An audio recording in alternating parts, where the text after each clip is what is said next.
I'm Executive Director of the Santa Rosa Island Authority, Pensacola Beach, Florida. We're dealing with an oil spill in the Gulf that happened almost 2 months ago.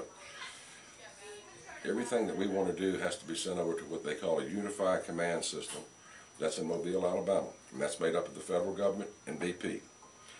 And if I want to have some BP workers come out and I say, I need you to clean up this oil spill area where the oil is washing ashore, then I have to call the county consultants.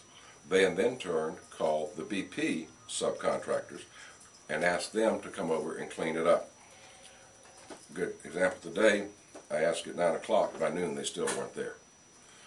Hopefully today you'll get some video of them just sitting under tents, drinking water and smoking cigarettes and not working at all. The other day there were 10 of them that stood in there for an hour and a half, and then when I got back on the road and was coming past their van, 2 of them were asleep in the van. These are not BP workers.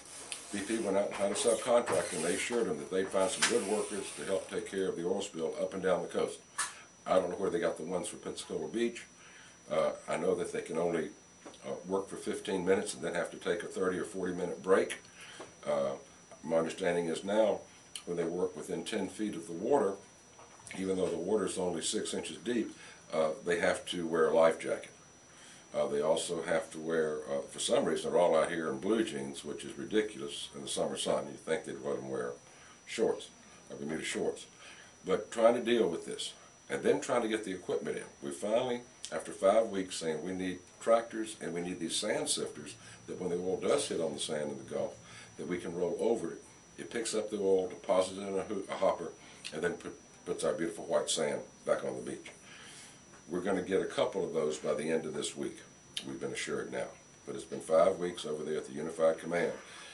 That's EPA, and that's the Army Corps of Engineers. I think Florida has their Department of Environmental Protection over there.